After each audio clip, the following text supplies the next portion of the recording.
Good morning, everyone, and welcome to the next edition of Tiger Eye Talk. I do have a guest that is joining me. She has not yet arrived. She may be having some tech issues. I'm not certain. But I'm going to go ahead and tell you about her. Her name is Dr. Donna Smith Bellinger. She is a straight talking sales strategist, a keynote speaker, and an author with over 40 years of experience helping professionals close with confidence. She's known for turning quiet experts into revenue powerhouses and underperforming teams into consistent closers. She teaches how to lead with language, close with clarity, and never chase a maybe again. Dr. Donna doesn't deal in hype. She delivers real world strategies that help entrepreneurs and corporate leaders stop leaving money on the table. Get ready to learn how to master the kind of conversations that grow your business and your bottom line. Her latest book is Sales is Not About Wait and See. Do you want to get paid now or eventually? Dr. Donna has shared various conversations with me in the past. She is top notch. She knows exactly what she's doing with the sales strategist coaching that she does with entrepreneurs. She shares great insight and information for sure. I can't wait for you to hear what she has to share. However, in the meantime, while we're waiting on her to join us, I want to ask you a few questions about your networking. What does your networking strategy look like? Is that a goal that you had set for 2025? Are you meeting that goal? Half of 2025 is already over. We are now into the second half of 2025. What does your networking efforts look like? Have you been attending networking events, online, in person, or both? Think about those questions, and I'll talk about that topic again later. Hi, how are you? With us. Hello, Dr. Donna. How are you doing? I'm doing really good. Thank you so much. Awesome. I'm so excited to do this. I have read your bio for our viewers, and we are super, super excited to talk with you today and get to know you better and how you work with those you work with. You are a sales strategist, so kind of go more in detail about how you work with your clients. It's always a really good thing to be able to get people to think outside of the business model of people who are promoting their particular business model, as opposed to what is of the most benefit to the people that they choose to serve. And that's two different things. It is. Yeah. Awesome. So, who do you work with? I mean, I know entrepreneurs, business owners, but who's, I guess, the genre you work with the most? I work primarily with owner operated businesses who need to get more clients, sell more to their existing clients, and increase referrals. Now, frequently, these individuals are looking for the air quotes easy button in order to be able to grow their business. But let's face it, if there was an easy button, everybody would rank number one. Absolutely. Okay, so this is a matter of, first of all, who do you choose to serve? How do you choose to serve them? What is the result that you deliver? Because trust me, no matter how narrow you feel that is, this is a matter of who you work best with, not a matter of what other people say is. True. Very true. And having worked with Fortune 1000, Fortune 100, and other companies that I have made, some of you will relate to this. This is a matter of having made a whole lot of ungrateful people a lot of money. A lot of us feel like we've been there. Yes. Okay. Yes. And so it's like, no, really, who do I choose to serve?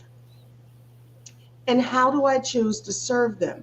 Not everyone wants to be like a Beyonce or a Taylor Swift or whatever. We don't want to do gazillions of people. We That's just true. want to touch the people that get us. And believe me, that's more than enough. You know, the first book that I wrote, which was Sales is Not About Wait and See. Do you want to get paid now or eventually? The first chapter that I did was not everyone is going to like you, and you really don't want them to because that's too time consuming. Puts more Okay, work on so your plate. yeah, so it's just like, no, really, who do you want to reach? Are you trying to reach 50 people, 500 people, 5,000 people? Can you really serve those individuals to your highest level? Or should you serve a more narrow niche but charge a higher amount for it? Because you get to do that. You can make that decision to do that. Absolutely. Yes. This is your dream. You get to create this. You do That's not have to be a pale imitation of someone else's idea of success. very true. Very true. And we make that choice for ourselves when we start our business or as we're moving along and moving forward in our business for sure. You know, those of us who are still what I call, and forgive me, but I call it still working on the plantation. In other words, you're still killing yourself to make somebody else's dream come true. Bless their hearts. You got to remember that this is about you. Sales is about creating conversations that allow you to serve the people that you choose to serve, and being able to choose how you want to show up. Yes. You get to make this stuff up, people. This is your business. This is not a job that you own. That's true. Very true. Awesome. Awesome. So, what is something people might seem to misunderstand about what you do and how you help those you work with? Well, are we talking about me specifically or their business? I just need to be clear. You specifically. Me specifically, when I'm working with individuals, what I want to do is help you to reach your goals. Sales is what you do in order to become who you choose to be, to identify who you choose to serve, and what your desired outcome is. Yes. That's what the whole thing is about. And again, like I said before, this is not about killing yourself to make somebody else's dream come true. Why devalue yourself like that? You just don't get to do that. So here's what I would say first of all. Any project you take on, any job that you consider, I hate the word job, but I'll just say it job. Any assignment that you choose, what is your exit strategy? What do you want this experience to deliver to you so that you can build to your next? That's good advice. Very good advice right Well, so there. we don't think about it like that. We No. think in terms of what is the next paycheck? Yep. But we have learned, especially in today's economy, that we must be able to create our own economic path. And that means that we have to be able to clearly articulate our value. Why choose you? Yep. That's awesome. Awesome. What is the most important lesson you've learned over your career as an entrepreneur? I'm sure there's been a few. Yeah, I mean, you see all this, right? So I've been through a lot of different things. The first thing that I had to learn is because I was a homeless teenage mom at 18. Wow. And so everything that I built was bootstrapped before I went back to college and did these other things. But the bottom line is, first of all, I would never give anyone else control over how I take care of the people that depend on me. That was the first thing. So I always had a plan B. It was not, oh, I have a job and that job could go away tomorrow. And we've never seen that more evident than we see today. Very true. The next thing is, how do you create conversations such that no matter where you land, and I'm in Chicago, I've worked in New York, I've worked in Cali, I've worked in other places, but you must be able to tune your listening to providing the outcome of the person you're addressing. That's very good advice. Because that's where the money resides, as the people go. And we have to create our own economy. If you decide today to become an expat, what are the skills that you can take to that particular culture? And how would you communicate it without trying to sound like you're talking down to these individuals? You have to be able to listen to what their challenges are and then wrap your solution in something that they can internalize and they can process. Absolutely. Absolutely. What time of day do you do your best work? What time of day do you prefer? As early in the morning as possible. Awesome. I know, and this is the reason my marriage works. Okay, there you go. Good. This is the reason my marriage works, because my husband is a very successful science fiction author. BellingerBooks.com. My husband is a sci-fi writer, and he has 5 novels. Some of them are international award winners. All of them are on Audible. He works best in the middle of the night. By the time he's coming to bed, I'm getting up, because I'm waking up at 4, 5, 5:30. And that's when I am at my highest energy level. Okay. And that works really well for me because I work across time zones. So 3 a.m. is 9 a.m. in the UK. I'm just saying. And so sometimes I have done projects and I have done trainings in the UK. And then, of course, I'm in Chicago, so I've got my East Coast people, my West Coast people. So mornings are best for me. And because of all of this, by about 2 o'clock, I'm really looking for like a 45-minute nap. Yes. Well, then I get back up and I do my thing because I'm totally refreshed. Again, this is about creating something that works for you. And I think that's something that a lot of people just don't consider. Yes. So you have to release the employee mindset and move into the business owner mindset when you're creating your business. And sometimes that's difficult for people to do. And that's why you need someone to hold you accountable. Yes. Frequently, when I'm working with individuals, it's not because they're not brilliant at what they do. It's that they need someone to hold them accountable to their new normal. Absolutely. And to call them out when they start to move back into that employee mindset. Sometimes it's as simple as saying, with the person I recently worked with, no, really, you need to just finish what you started and then start something else. Quit trying to go all over the place. Finish what you've started, determine if it served you, and then move on to your next. Yes. And sometimes we get so hung up on other people's opinions and things that we read and easy buttons and all of these outside influences that we don't do what serves us and the people that we have chosen to serve. Absolutely. Couldn't agree more. What is your favorite productivity hack for entrepreneurs?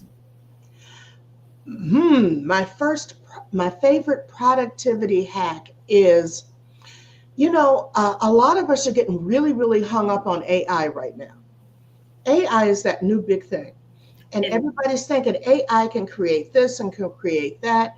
Here's what I want you to consider when it comes to working with AI, because I know that's very, very popular. Whether you are male or female, when you create a prompt, I want you to create that prompt in the voice of a person that you admire or that you really wish you sounded like, and that you would be able to deliver in that particular voice. So, one of the first things I learned in working with AI is that it identified me as female. So, it was using feminine terms in all of the content that it created. So, what I had to do was find the most effective voices that did what I did. And I would say, give me this content in three voices, the voice of so and so, so and so, and so and so. It will give it to you like that. And then you can begin to wordsmith that so it makes sense for you and right. what you are delivering. Do not take AI as absolute truth. And my other secret hack is when I use I instruct it to cite the sources. Very good tip. The sources. And then when it gives me a wonderful quote, I go back into Google or some other search engine and see if somebody else has already said it or trademarked it before I use it. Oh, that's a very good tip. So Yes. those are some of the things that I do. Awesome. What is your biggest pet peeve? Oh my God. My Girl, look. Okay. favorite questions. My biggest pet peeve is people who are not coachable. That's my biggest thing. If you think already you know everything, but you're not where you want to be, you don't know everything.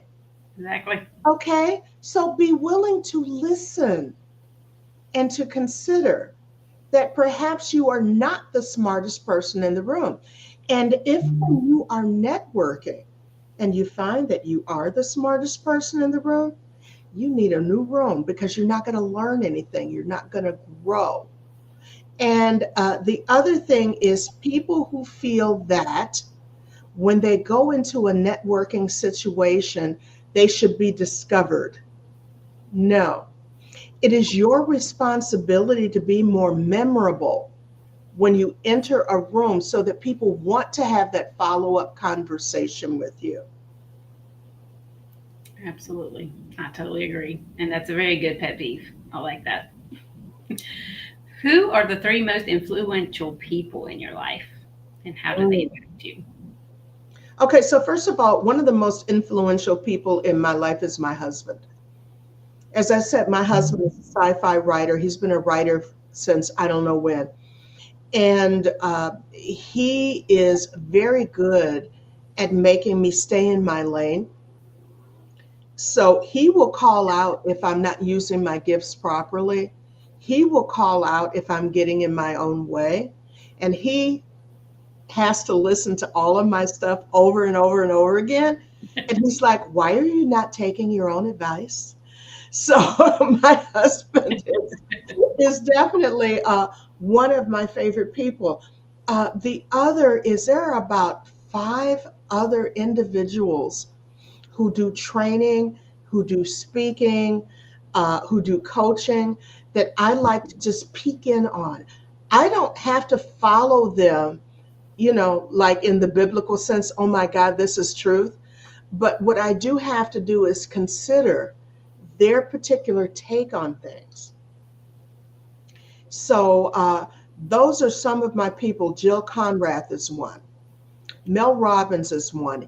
Andy Enriquez, who's one of the best storytellers I know, who study under Les Brown, really kind of like get you out of your own way. And one of the things I got out of Andy Enriquez was you don't have to keep recreating everything every time you have an opportunity to present your content because there are still thousands, millions of people who haven't heard this and they need to hear it. So he got me out of recreating each of my presentations, recreating each of my talks. And that was really, really great. Awesome. That is so awesome. How would your family describe what you do? Okay, so one of my granddaughters got married a few years ago to her girlfriend, and they had a civil ceremony. But then she says, "Grandma, we want to have a real white wedding, and we want to do it in a park, and she's going to walk across a bridge in this wedding dress and all of that. But we want you to speak the vows because you're the one with the words." Okay, so I think that largely they consider I'm the one who takes things and reframe it into where it is much more digestible. And I can also say that my family will refer people to me when they're like, you know what, they don't have anybody in their life who can give it to them straight, no chaser. They need to speak to you. Very good. Very good. I like that description. Very, very good. What's one thing your business or success or a successful venture did that you did not expect? One of the things that I didn't suspect, can I swear on this show? Uh, Moderately? Moderately, yes, please. Okay, cool. So I did an interview once years ago, and I have a friend who's been like on the cover of numerous national magazines and a lot of other things. And she called me out and she said, "I just heard an interview that you did this particular time." She says, "So enough of this humble BS. You are a bad bee and you need to go ahead and put your stuff out there." And so that was something that really kind of took me aback because I didn't consider myself to be on the level that that particular person was. And from that, I have been on television and I have done a lot of podcasts and I have been featured in a lot of different things. And what that taught me is that we create a lot of self-imposed barriers based on the people that we associate with, and we don't realize the levels that we should aspire to, and that we probably are already at that level, but we don't give ourselves the credit. So that was one of the key things that I learned. That was a good one. And a lot of people kind of fall into that category, entrepreneurs. They don't give themselves credit where credit is due, for sure. What is the number one takeaway that your clients experience by working with you? A couple of things. I can't say the number one because people tell me different things, but the first thing is that they must learn how to speak into the listening of their prospect or their ideal client. So how does that person process information? Are they visual? Are they a numbers person? I mean, when you listen to them, keyword listen, how do they articulate their vision? And then the second thing is you must learn how to pre-qualify so that you know that you are speaking to the person that you can best serve and give your absolute best. You don't want somebody, anybody, everybody. And when I hear someone do an introduction and that's what they say, I'm looking for anybody who, that's nobody. Yes, absolutely. And one other little sneak thing is quit trying to be the person who educates in every conversation. If they wanted to know all of the minutia, they would study it. What they want you to do is solve the pain. Identify the pain and give them a success story where you were able to solve that problem. Don't tell them how you did it. That's what they pay you for. But show that you have already done that, that I get it. I've solved that. Well, how did you do it? Well, that was my client. Hint, hint.